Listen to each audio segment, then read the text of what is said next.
नमस्कार दोस्तों, मैं हूं वर्षा वेणुगोपाल और आप देख रहे हैं के टीवी भारत का बिहार चुनाव स्पेशल।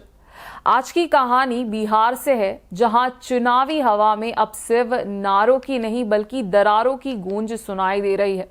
जी हां दोस्तों, एनडीए के अंदर बगावत की चिंगारी भड़क चुकी है और अब ये चिंगारी चुनाव से पहले एक बड़ी आग में बदलती दिख रही है।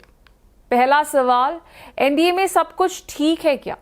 कहा जाता है जो साथ चले वही साथी कहलाते हैं, लेकिन बिहार में इस वक्त बीजेपी और जेडीयू साथ चल तो रहे हैं मगर कदम ताल अलग अलग है। नीतीश कुमार को इस वक्त प्रधानमंत्री नरेंद्र मोदी और अमित शाह के साथ मिलकर चुनाव लड़ना चाहिए था, लेकिन रिश्तों की गाड़ी गलत दिशा में मुड़ गई है। सोर्सेस के मुताबिक नीतीश कुमार और अमित शाह कैंप के बीच 36 का आंकड़ा बन चुका है।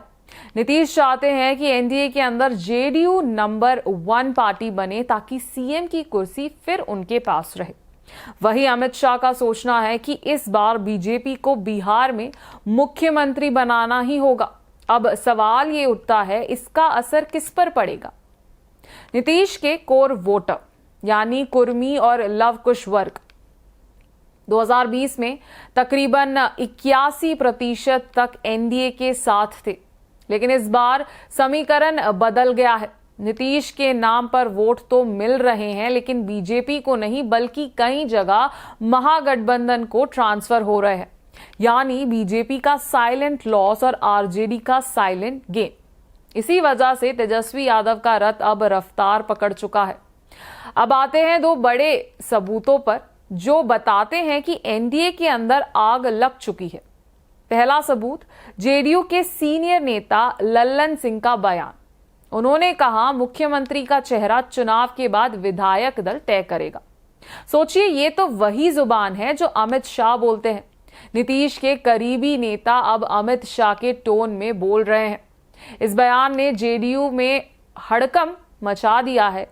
अब दूसरी सबूत की बात करें तो एक वायरल वीडियो सामने आया है जिसमें बीजेपी के एक कार्यकर्ता कह रहे हैं, ऊपर से आदेश है, जेडीयू को हराना है। यानी एनडीए के अंदर अब खुली जंग छिड़ चुकी है। बीजेपी के लोग खुद कह रहे हैं, अमित शाह का ऑर्डर है, नीतीश को हराओ, बीजेपी का सीएम बनाओ। तो अब बड़ा सवाल, अगर एनडीए जीत भी जाती है तो क्या होगा? अगर 14 नवंबर को रिजल्ट आते हैं और किसी तरह एनडीए को बहुमत मिल जाता है, तो क्या अमित शाह नीतीश कुमार को दोबारा मुख्यमंत्री बनाएंगे?